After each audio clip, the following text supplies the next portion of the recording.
All right, everybody. I am Claire Parsons from MothersEsquire, and I am a lawyer and a proud introvert myself. I wanted to prepare this presentation and event because I have struggled with introversion and ultimately learned that it was a skill for me and it really helped my practice. Fortunately, Nancy, Heidi, and Angie were willing to partner with me on this event. And I know that probably right now this week, many of us may be feeling like networking as a lawyer who's an introvert may not be the most important issue in the world right now. But I hope that we can all understand that many of us right now are trying to learn to use our voice in a new way. And I think that we can all see that our country can use that. So I hope that we can listen to Heidi and Nancy help us learn to amplify our voices so that thoughtful, quiet people can work with our louder, brasher advocate friends to come up with a solution to help us move forward. I am going to introduce Heidi Brown first to talk in this instructional piece. And Heidi is the author of The Introverted Lawyer and Untangling Fear in Lawyering. She is also a law professor, and she can talk to us about her experiences being an introvert in both the legal profession and in legal academia.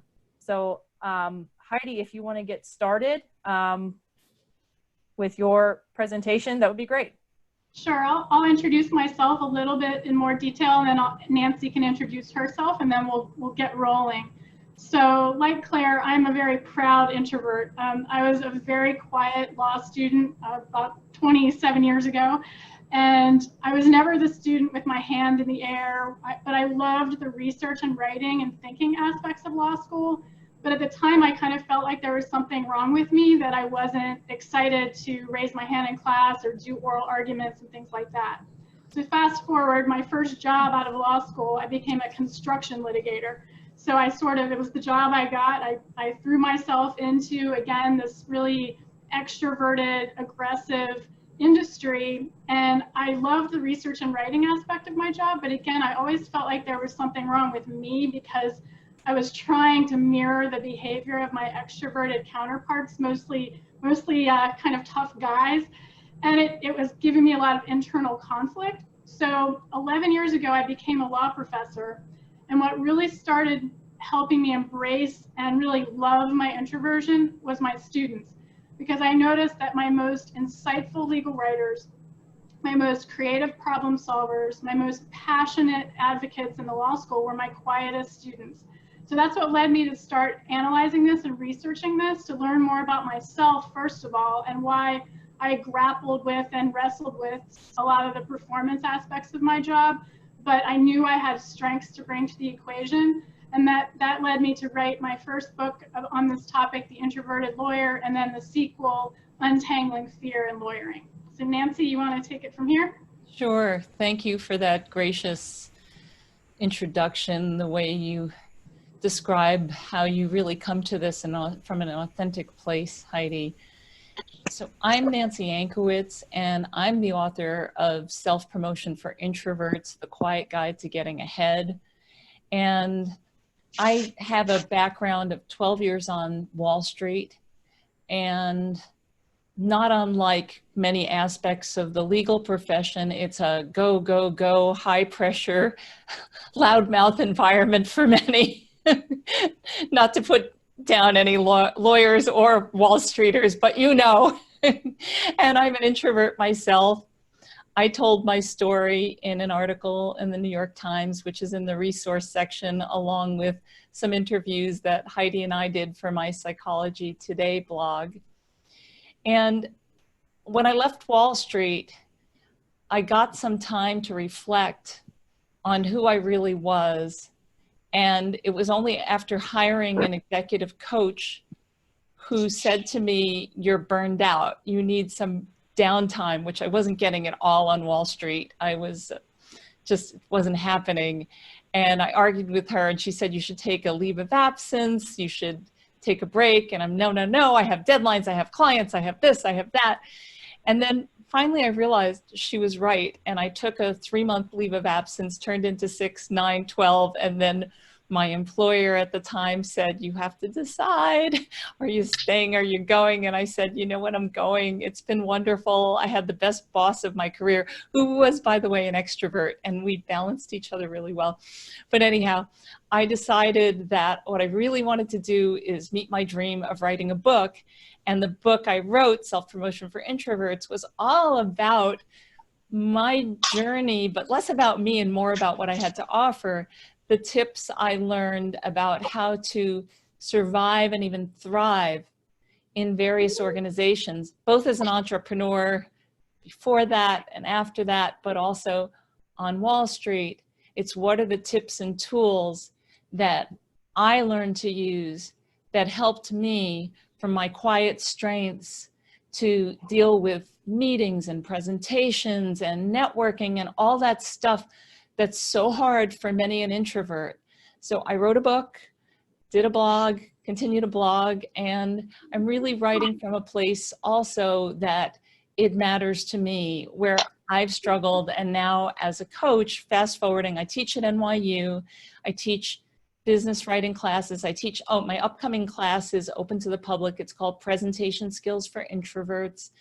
And I teach about the stuff that I care about. So business writing, public speaking, stuff for introverts. And I'm delighted to be here today. I've worked with a number of lawyers in my private coaching practice, and it's a delight to be part of this program. So thank you, Claire, Angie, and Heidi. It's great collaborating with you. And over to the next slide. Okay. A few ground rules for today are, we really welcome you to turn on your video. It's not necessarily your favorite thing if you're an introvert to like, oh, I'm on TV now. but it does create a sense of camaraderie that we're all in this together. So we welcome you to turn on the video and know that the recording is only in the main room. When we go to breakout rooms in a little bit, that is not recorded. And if anybody speaks to you, let's say in a breakout room, you can always say pass. And this is the most introvert friendly tip. And you could also use this in meetings. If you're facilitating meetings, it's always great to have that option to say pass. It's such an introvert friendly thing to do. And then Vegas rules, I'd like to just say, can we all agree anything that's said here that's sensitive, that please, anything said here stays here? Can you quickly put up your electronic or real hand and just say, yeah, we're good with that? Give you a moment to put up a real or electronic hand. Vegas rules, anything that's said here stays here. Alrighty, thanks. And then audio, I heard a little bit of noise before, so please definitely mute. If you're not already muted, please go ahead and mute. And when you want to talk in the breakout rooms and during the Q&A later, we welcome you to talk. And the breakout rooms will happen, and if you've never done one, you just hold on to your seat, you stay where you are, and we beam you into another electronic room, and then all of a sudden you're grouped with just a few people rather than a big crowd, and it's a lovely thing. And then we beam you back painlessly, and it can be fun, and it can be a great experience. Any tech questions, please send a private chat to Angie. And then the agenda, here we go. Who's doing the agenda? Claire? Oh, yep, me, and I was just unmuting. Yeah, so first we're gonna have some introductions, and we're gonna have some tips from Nancy and Heidi, since they are the experts in all things introversion. And then what we're gonna do next, and Nancy is covering all the topics that they're gonna cover real quick. Then we're gonna have some time for networking after that. We're gonna use the breakout rooms to do that. That will be small group, and it will not be recorded, as Nancy said. We may be a few minutes late on that schedule, but since we're a little bit smaller than I had thought we could be with over 100 registrants, I think we'll be okay. And so what you'll get to do, I will be putting a link to a Google Doc with prompts for everyone to discuss that Nancy and Heidi are going to mention in their discussion. so that you can test out some of the ideas and the strategies that they're going to give us. And then at the end, there will be a Q&A and a wrap up.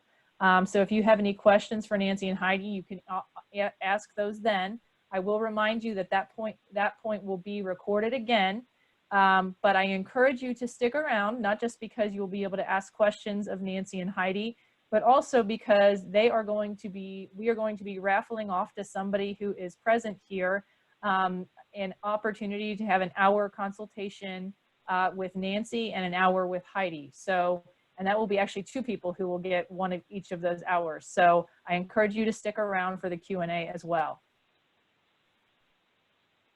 Terrific. Do you want to say, I'll say what the hour with me will be, and then Heidi will say what the hour with her will be. The hour with me will be creating a branding statement for yourself. It's this all-purpose thing that you get to write. You could use it for your self-introduction or elevator pitch when you're networking. You could use it for your LinkedIn bio. You could use the language in multi-purpose. It could be for cover letters. There's so many ways we can use it. And using a video, they're in this slide deck in the resource section. You can take a look at the video if you want to see how that works, the method we'll use, but that's how we'll spend the hour. And over to Heidi. So my hour that I'd love to offer is a system that I've worked on with myself to help amplify my voice authentically. So many times over the years, I heard from sort of well-meaning mentors, but they kept giving me the advice of fake it till you make it, or just do it, just put yourself out there, like it's so easy. And I have given myself permission to reject those messages and instead really work on amplifying my voice authentically. But that, for me, the process of doing that is really taking a look at my mental soundtrack, what I tell myself when I'm anticipating a performance event as an introvert, maybe messages I'm telling myself that aren't so helpful, and then reframing that. But also physically, how to hold and carry our physical bodies as we step into a performance scenario with fortitude. So my hour will be sort of walking through those techniques, but talking to one of you individually on your mental soundtrack, but also the way that you physically react to performance events as an introvert. Terrific. Okay. Over to the tips, yeah? The first topic is personal branding, the first of our 5 topics. And Heidi, you're on.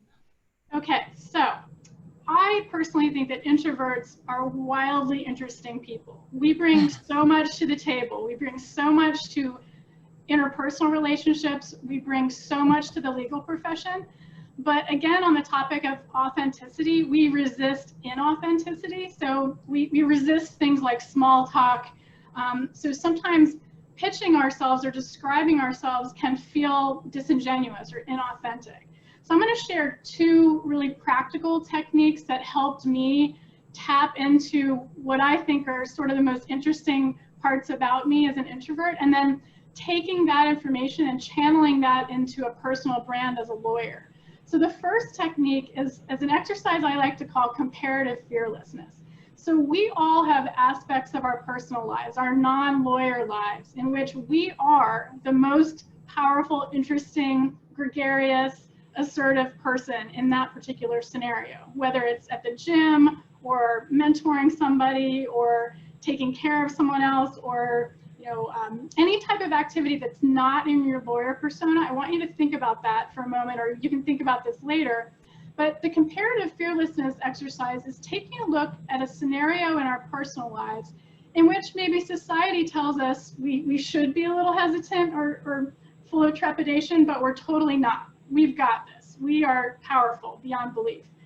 And then comparing that to scenarios in our lawyering lives in which society kind of tells us you shouldn't be afraid, or you shouldn't hold back, you shouldn't feel like you can't speak up because you signed up for this, or this is your career, just get out there and try. But in those scenarios we do feel a little hesitant, and then discerning the difference. And so it's so important for us to start to channel some of that swagger that we have in our non-lawyer persona and bring that into our lawyer persona and make that part of our brand.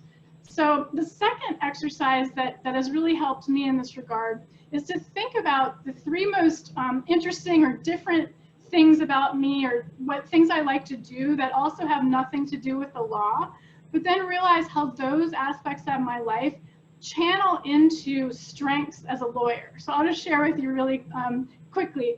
I take boxing lessons, I love to travel alone, and I go to a ridiculous number of U2 concerts. I saw somebody's background on their screen with a bunch of Joshua trees, and I'm like, yay, that excites me. But to channel that into my lawyer persona, I start to think about, okay, how do those three things that I love and that give me passion in my personal life translate to excellence in lawyering? And I know that, you know, I'm adventurous, I'm willing to take risks, I'm willing to channel creativity and art into my legal writing, and I'm also an independent worker, and a lot of that comes through when I'm independently traveling. So those are the tips that I recommend to try to start to think about who you are and outside of the law, the things that excite us and motivate us and give us passion in our personal lives, but show the legal world how that makes us interesting and stand apart from the crowd when we are putting ourselves out there as lawyers and networkers in the legal profession. Terrific, Heidi. Thank you. A lot of what you shared is really reflective inner work that introverts excel in. So I love what you shared. It's thoughtful and deep. And now what I'll share is maybe more on the external side of your personal branding. And that's really thinking about what you offer that your audience needs.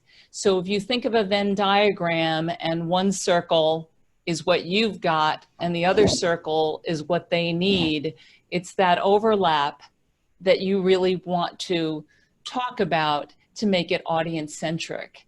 And it may sound obvious, but how many times has somebody tried to pitch something to you where they just forgot who you are? They forgot what you wanted. So it's taking the time to say, here's what I want that they need.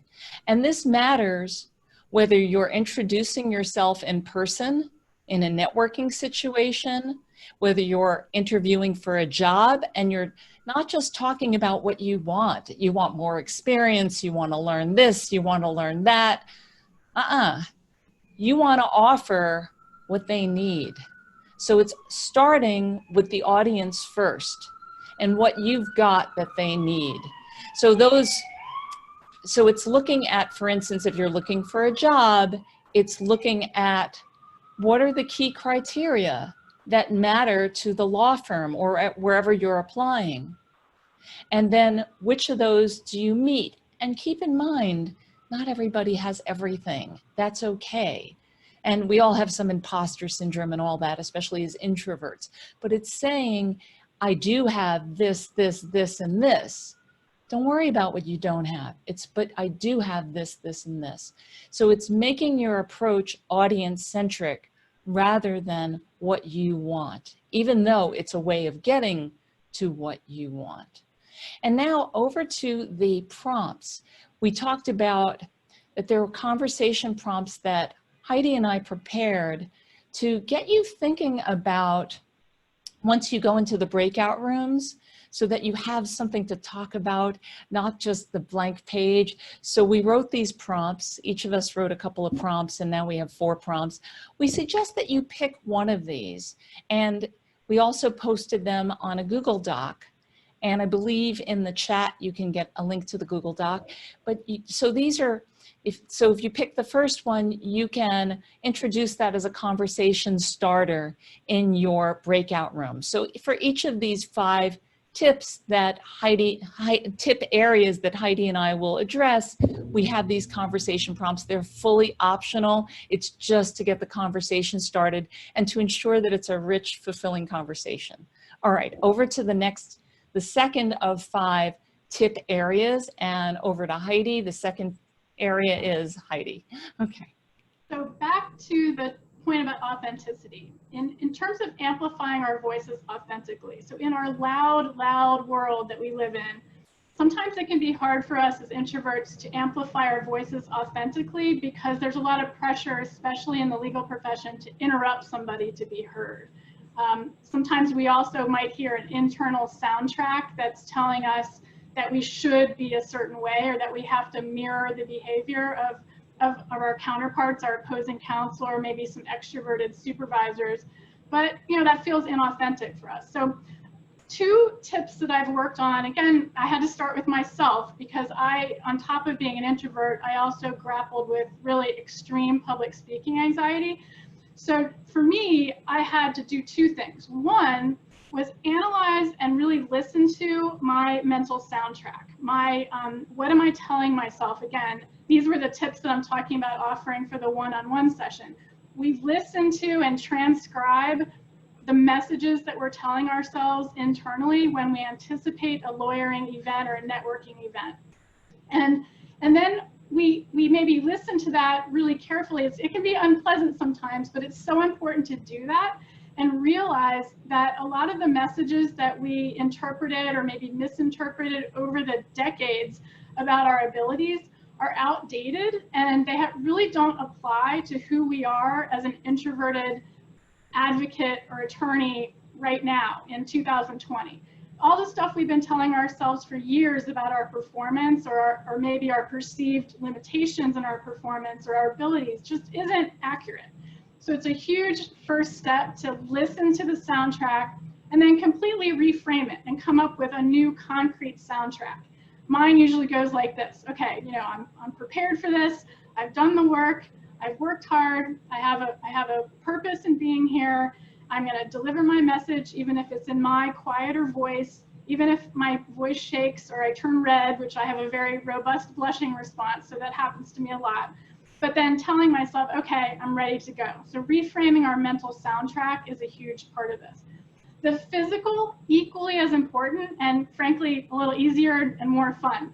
So in that step, we do a physical inventory. And again, survey what we're doing with our physical bodies when we anticipate a performance event as lawyers or a networking event as lawyers that makes us a little nervous or we're worried we can't do it. We can do it. Now, in doing these steps myself, I had to realize that my body, my physical body, has an automatic instinctive reaction when I'm nervous, and it gets small. So my shoulders cave in, I cross my arms, I cross my legs, but all that does is block my oxygen, energy, and blood flow. My heart starts to race, I can't really breathe that well, and I turn red, and I start sweating, and so everything just kind of goes downhill from there. So instead, in addition to reframing our mental soundtrack, we recalibrate our physical stance. We literally stand or sit like an athlete in a balanced seated or standing frame. And then we remind ourselves how strong we are. We use that branding we talked about in the first tip that we mentioned, and we step into these performance events and networking events and relational events as lawyers with fortitude. But it takes this sort of internal work again, because we're automatically going to react the way that we're used to reacting. That's normal, it's okay. But we can catch ourselves faster, reset, reboot our mental soundtrack, and recalibrate our physical stance, and then own the moment. Thank you, Heidi. Over to my tip. Little lag here. Here we go. Play to your introverted strengths. And I like so much what Heidi said about the performance aspect. And one thing that comes to mind with that is studies have shown that reframing your fear of performance, whether it's public speaking or many other things, into excitement yields the best results. So instead of saying I'm nervous about something, saying I'm excited. And building on that, playing to your introverted strengths. Many of us were raised in a culture or society that puts down introversion, that says, what's wrong with you for being so quiet, so reserved? And yet this program is all about saying, let's bring out those introverted strengths. You may be a wonderful listener. How many here are wonderful listeners or like to listen? And good. And I can't see everybody's hand at once, but it's just, and how many people are good at analyzing problems? Yeah, typical introvert strength. And how about research? That's a big introvert strength. And how about writing? And if you think of any others, speaking of writing, feel free to put them in the chat. We'll take a look. I can't see that right yet because of my screen share, but would love to, we could address that later. But there's so many strengths that I say, if you walk around just thinking about that mental soundtrack that Heidi mentioned so beautifully, just thinking about how the negative stuff, how you messed up, how you're not this, you're not good at that. Or you could focus on, but I'm a wonderful researcher, I'm a wonderful listener, I'm terrific at writing and editing and so forth, and great problem solver, great at one-on-one relationships, building relationships with clients. All of these introvert strengths will get you far. So focus on those strengths, take stock of them now. Feel free to write some in the chat I may not have mentioned, and then we'll go over to the next tip. Alrighty. And then conversation prompts, here you go. And again, they'll be on the Google Doc. So we'll go over to the next tip, which is Heidi. There we go. Yes, so in searching for a job, again, we're going to highlight our strengths as introverts. As Nancy mentioned, a lot of us are amazing active listeners. We need to be a great lawyer. We have to actually listen to our clients, and introverts are well suited with that gift. A lot of us are really powerful writers. Introverts tend to, a lot of us prefer writing over speaking, honestly, so that's a gift that we can absolutely champion in our job search. Emotional intelligence. There's some research out there that says that introverts bring a high level of emotional intelligence to a lot of the dynamics we experience as lawyers, and that's just a huge gift, especially right now. Creative problem solving also. So in this internal work that we're all doing, we can really take a moment and honor these tremendous skills that we have, these assets, these strengths, these gifts, and then use those to find the right match with us and an employer, whether that's amplifying our voice in the job that we have right now, or taking that on the road and really seeking out a future job or a future role or a future position that matches or amplifies those introverted strengths. I've been so encouraged to see how creative some employers, some legal employers have started becoming and how they recruit new talent, and sort of stepping away from the traditional interviewing style that we all know tends to sort of favor the talkers, and instead coming up with creative ways to interview applicants that are going to highlight some of these strengths. I've seen some law firms actually say, there was one on LinkedIn that their job posting was, I want you to write an essay about a book that you think should have won the Pulitzer Prize. Now, how many of us, a lot of us are introverts who love to read. That would have been such an awesome way to showcase who we are in a way that isn't the traditional job interview. So I highly recommend, this is the chance for us to really sit down, pause, reflect, think about the assets we bring to the legal profession and to any office environment, whether that's in person or remote, and then seek out employers who care about those techniques or actually need them. And we can point out to those employers why they do need the gifts that we bring to the equation that maybe they're lacking. But I think another way to notice employers that are advertising and recruiting that way are how people phrase job postings, whether they convey certain open-mindedness and empathy even in the job posting themselves, but also who within these legal employers are writing about these types of topics, and then matching up with them, connecting with them as we're talking about networking here today, and really making that connection precisely and expressly about introversion and how it's a gift to the profession.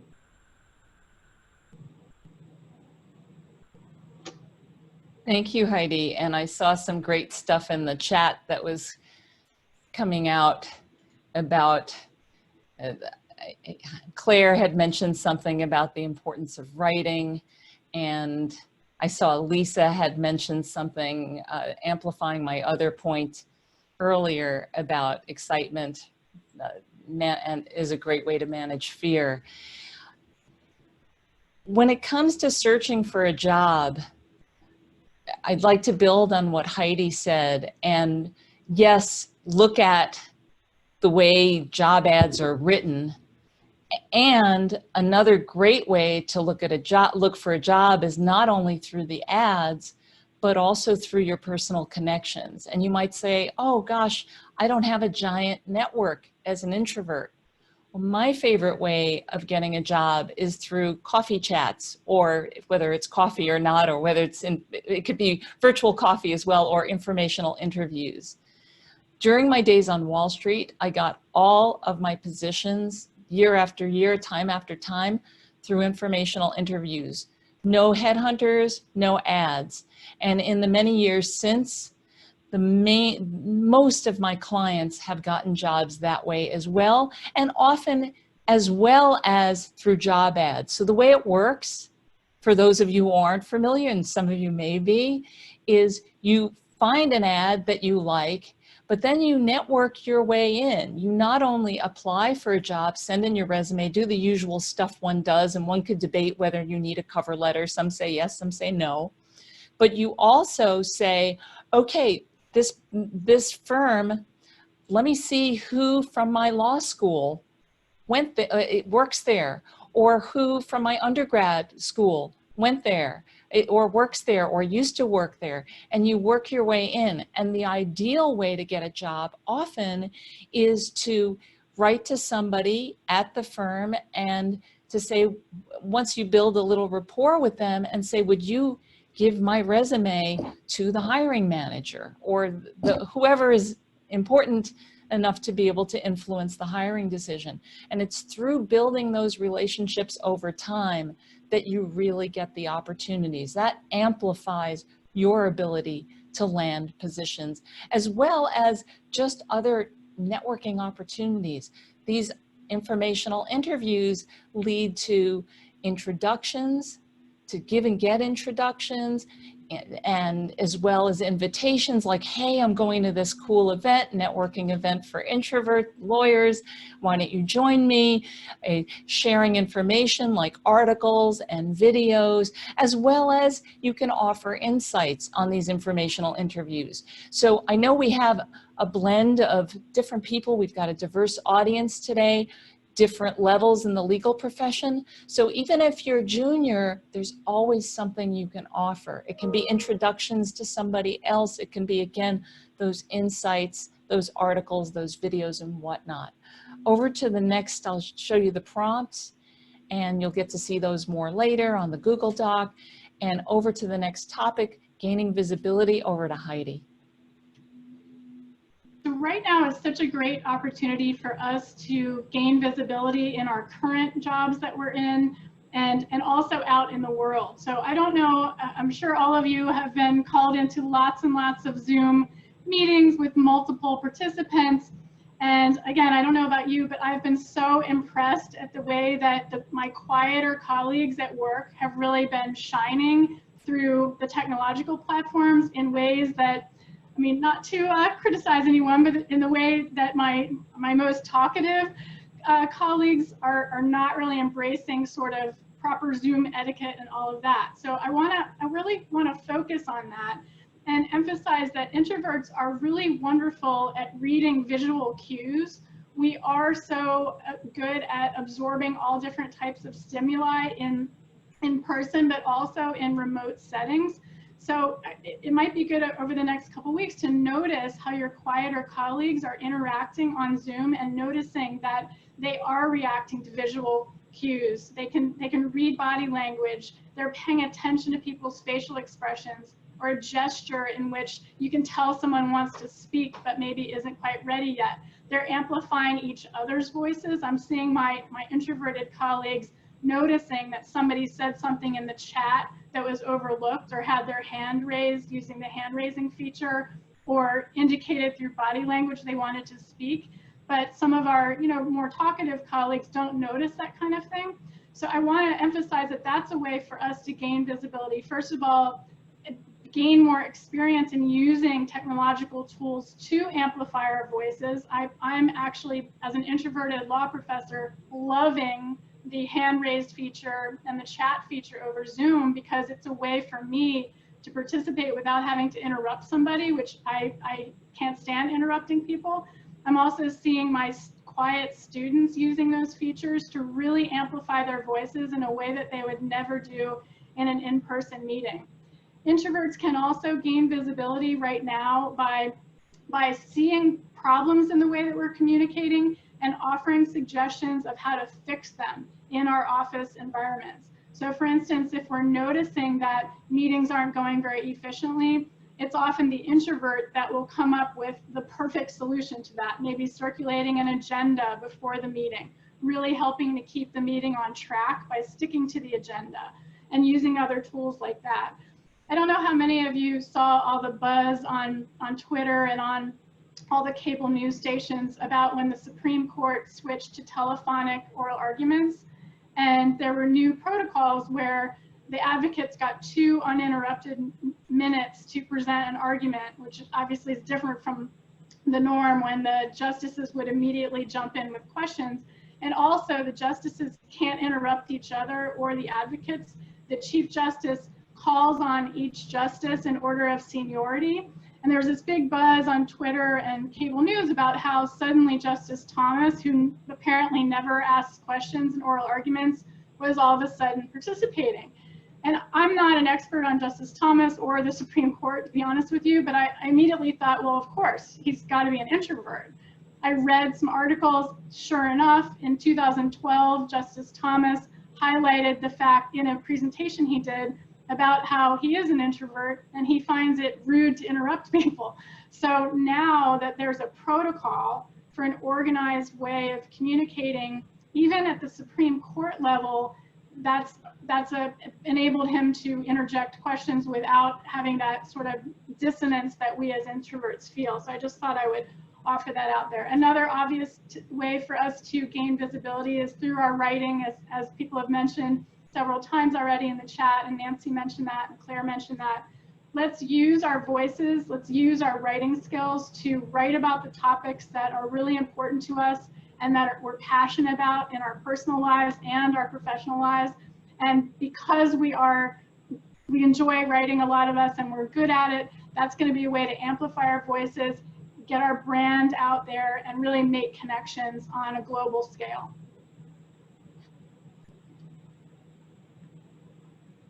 Thank you for that, Heidi. And building on that, I'm a big fan of that, the tip about, yeah, introverts don't like to interrupt. Ooh. But learning to interject by leaning forward a little bit, putting up a hand, saying the name of a person, the moderator, it's a way to get your voice heard and authentically. And speaking of getting your voice heard, establish yourself as an expert. I often think of introverts as deep sea divers to the equivalent of extroverts who are snorkelers. And frankly, introverts are half the population, about 50%. And we all have a little bit of both in our personality. Some of us have a lot of more introversion, some of us have a lot more extroversion, but still, introverts tend to be those deep sea divers. So if that's you, use that to your advantage. I love a quote from my book, or one of the people I interviewed for my book, his name is Howard Greenstein, a social media expert. And he said this funny little thing. He said, if you're an expert, this doesn't apply to legal, but you could extrapolate on this one. If you're an expert on ferrets and you write an article on ferrets once a week for 50 weeks, guess how you get to be known? Yes, is a ferret expert.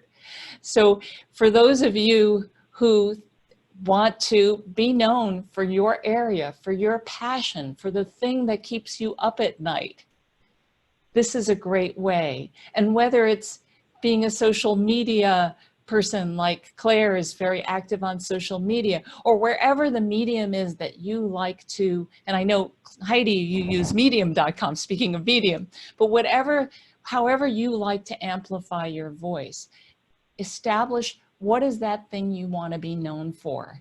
You can't be known for everything. Get known for something as specific as possible. Be consistent about getting the word out again, again, and again, and that will help you in your career. All righty, here's the prompts. And over to our next tip, which is tips which are about professional networking. Heidi, over to you. Okay, I'm going to keep this short so we can start to hopefully get you to the breakout room soon. So I have 4 tips for networking at in-person events. So I am not a huge fan of going to networking conferences and things like that, but I know they're so important. So I had to change my whole relationship with these events. So for me, what helps is to volunteer for a role. If I can be in charge of name tags or some sort of handing out something, that helps me break the ice and talk to people. I also used to think I had to go to every networking event for the entire duration and I was somehow a failure if I didn't. Now I know my introverted self will run out of energy, so I give myself a time limit. I throw myself entirely energetically into that time limit and then I give myself permission to leave. During the time limit, I set a manageable goal. I don't need to meet every single person. If I meet 3 to 5 people, I've done my job. And then I I amplify my introverted assets and follow up through emails, through commenting on something they've written on LinkedIn, or some other way of making that connection solidify after the event.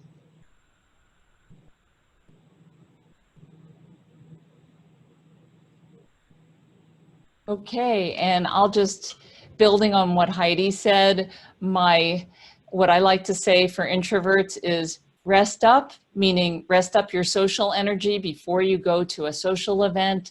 That doesn't necessarily mean nap, but you might avoid back-to-back meetings when you can control them. Prepare, so you might have some key points to make or key questions before going to a meeting, an interview, a negotiation, and practice. There's nothing like practicing and rehearsing out loud. Video is even better, even though it can be a little squirmy. It's so helpful. Okay, here are the prompts, and we are now, those were all our tips, and over to Angie, who's going to cue us up for the breakout rooms. Hi, everybody. Nancy, can you stop sharing the slides so it'll switch back to speaker view? You got it. There you go. Alrighty. Okay. All right. Are y'all seeing me now?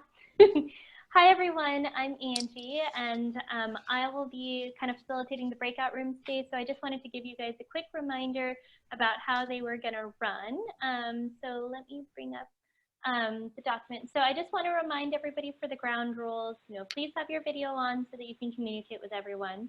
It's totally okay to say pass if you don't want to participate in the conversation. What happens in the breakout rooms stays in the breakout room. For audio, please mute yourself until you're ready to speak. And then once you get into the breakout rooms, we're going to be picking one topic or one prompt from each topic to talk about. So just to allow you guys to facilitate this a little easier, let's just say the person who's going to be the leader for the group in each breakout room is going to be the person whose last name comes first in the alphabet, okay? So that way you guys have kind of a designated leader. So again, for all of you who might have missed it in the chat, if you're wanting to connect with people after this meeting, please go ahead and drop your LinkedIn links in the chat box, and I will circulate all of those LinkedIn links afterwards. Here are all of the LinkedIn links for Nancy, Heidi, me, and Claire if you need to connect with us. And all right, I'm gonna throw you in the breakout room. So just one moment while I create the rooms, and you should move automatically. So don't freak out if all of a sudden you're not in this room anymore. If you have any issues while you're in the breakout rooms, feel free to DM me directly, private chat me directly, and we'll make that happen. So after the breakout rooms are done, you'll see the timer tick down, and we'll bring all of you guys back into the main room for wrapping up our discussion. So, all right, we're gonna give you guys only 25 minutes in the breakout rooms because we went over a little bit, but I think that should be still plenty of time. So, all right, moving everybody now.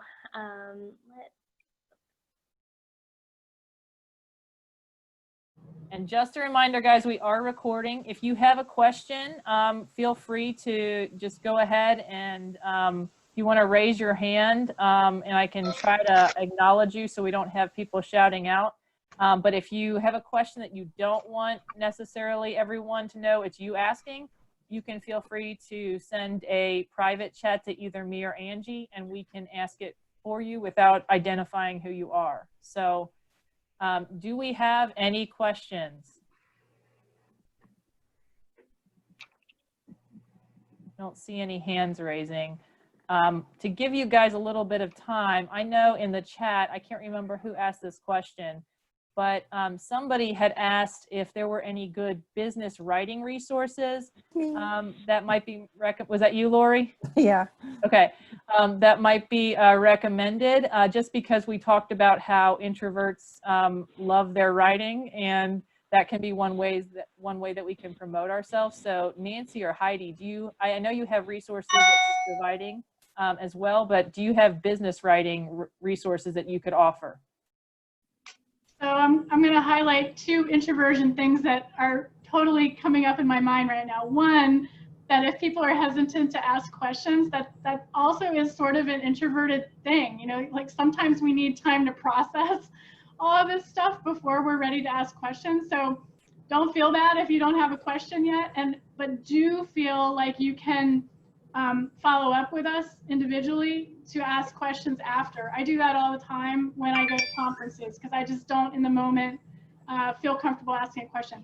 Second, on the writing, I'm going to practice what I preach here too and say, I teach legal writing, so I have a ton of legal writing resources, but I don't have the answer to your question at this very moment. I need time as an introvert to reflect and get back to you on the business writing, but that's something that maybe we can have Claire recirculate, you know, when I pull them together. But I do have a ton of stuff on legal writing that I'm happy to provide in a list at some point. And I'll add that here's a book I use. I teach business writing and presentations at NYU on a graduate level. And here's a book I use, 10 Steps for Successful Business Writing by Jack Appelman. That's just an Amazon link. I just did a quick Google search, and you can, I think it's a good, thorough guide to how to write clearly and concisely. So that's one book you can consider. I do see one question in the chat asking for more information on the branding statement. Nancy, do you want to kind of articulate that a little more?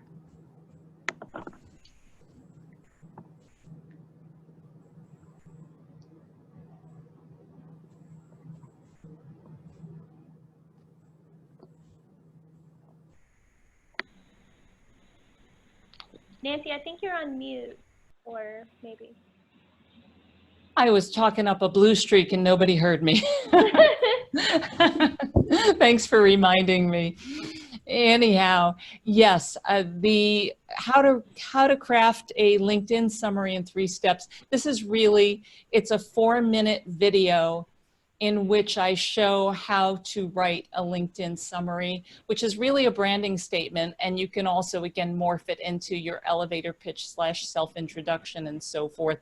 It's all about starting with your audience or keywords, let's say if you're looking for a job, and melding those keywords into what you offer.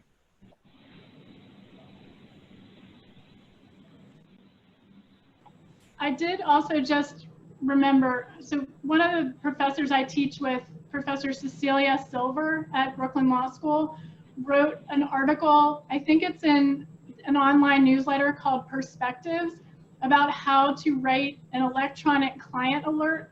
So it's a form of legal business writing or public-facing legal writing that is a great marketing tool for law firms and for lawyers individually. Her name again is Cecilia Silver, and I think it's in a magazine online called Perspectives. But I think if you Google Cecilia Silver and Brooklyn Law School, her publication should pop up. But if anyone needs a link to it, I'm happy to provide it.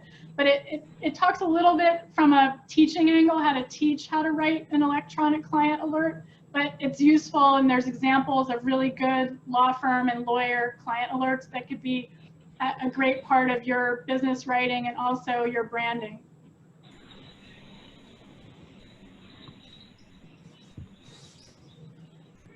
We have another question in the chat box. One of the prompts was about creative ways to follow up with connections made at networking events. Do you guys have suggestions about that play to an introvert's strength? Yes, I'll jump in, and then Nancy, if you want to jump in. So if I meet somebody at a conference or someone gives me a card, and I always try to remember something like the interesting stuff that we mentioned at the very beginning of this, really cool non-lawyer interests that they have. If someone mentioned a trip they just took, or something about their kids, or a concert they went to, or some activity they like to do, or a gym class they took, if they just mention it in casual conversation, I try and write it down on their card, or at least make a note about it as I'm reflecting on the event later. And then I email them and try to loop back to that interesting part of the conversation instead of leaping right into a professional connection issue or topic. I try to focus on the personal connection first. Another thing that I do to follow up with connections is if they mention an issue that they're dealing with at work or a topic they're interested in the law, and I see articles on LinkedIn or Medium or other places, I constantly keep little folders of links to articles, and I'll not in an annoying way, but just try to follow up with people who mention topics like that. If I remember I have an article about that somewhere, not that I wrote, but that somebody else wrote, I'll send that to individuals that I meet at networking functions too, and it just sparks a dialogue. Lately, with everything that's been going on in the world, when I see certain cities on the news in particular, it reminds me of particular individuals that I met in Philadelphia or San Francisco or wherever. And I've sort of, honestly, I'm genuinely thinking about them. So I've reached out to a lot of people in the past couple weeks to say, hey, we met at such and such conference, I've been thinking about you, how are you? And that has sparked a back and forth, almost overwhelming number of emails that I'm responding to now, because people really do want to make that personal connection. As one example of this, in my breakout session, I was talking to Heather, and she mentioned that she has a Peloton bike. And I said, oh, I have one. And we found out that we are in a similar group and did the same ride last night. So, it's amazing how when you mention a little bit about yourself, it can lead to more connections and commonalities than maybe just talking about law practice. And that's using your skills at listening, building one-on-one relationships, and building on what Heidi said. I like to think of things in terms of what you have to offer as 4 eyes. The first eye is insights, which you can always offer as an introvert by using your listening skills. Another one is information. It's sharing those articles that Heidi mentioned. Or videos, or like I just shared a video or a link to a video.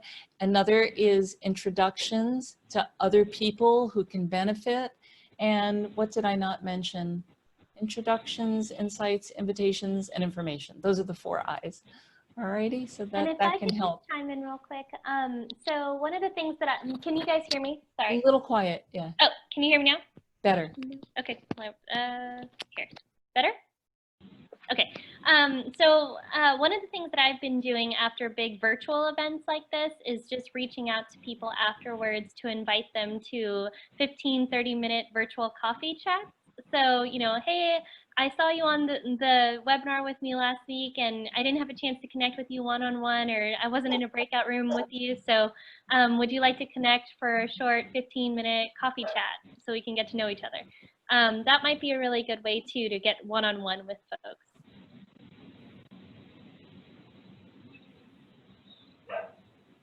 Do we have any other questions? I see some people starting to head out. So if we don't have any other questions, I guess I will have to, we can do the random drawing. And because this is Zoom and I didn't know who was going to be here, I am going to do the very low tech method of covering my eyes and picking. So first, I guess we will do, since Heidi spoke first, we'll do Heidi's raffle first. And let me take my glasses off so I can cover my eyes. All right. Who is this? Oh, I picked right between 4 people. Sorry. Oh, okay.